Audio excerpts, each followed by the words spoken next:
Hey there everyone, meteorologist Kerrin Jeromin here with this week's SnoCountry SnoCast. Thank you for visiting us here on SnoCountry.com, and you're going to be glad you did because we finally have a change in pattern, which means a snowstorm. Yes, finally. First widespread storm of the season on the way for especially our western mountains, and then eventually some of that cold and snow will translate over to the northeast by the weekend and early next week. So a quick look at what we have as I make this SnoCast. This is Wednesday, November 16th, snow depth across the U.S.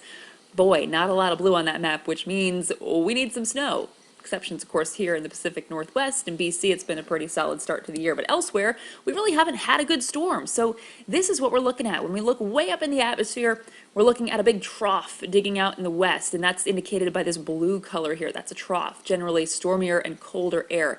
You can see how that kind of translates up over the upper plains, Great Lakes, and Northeast.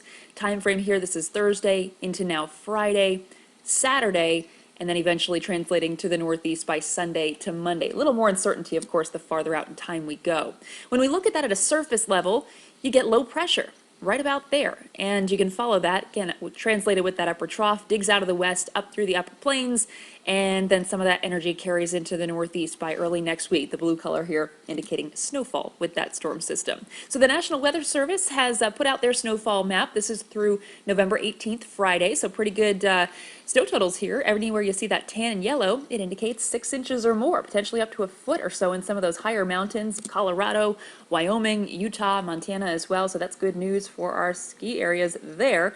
So we can hopefully open more mountains. Again, for the east, it's just farther out in time into the weekend and early next week. Exactly how that system develops, this is the Weather Prediction Center outlook. They show an area of low pressure here, but exact snow totals are going to have to be a little more certain once we get farther out in time. So keep checking in with that forecast, of course.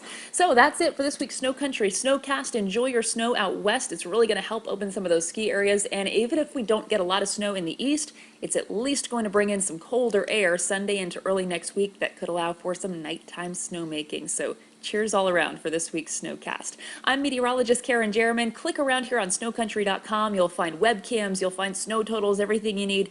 And of course, check back in here next week for SnoCountry SnoCast.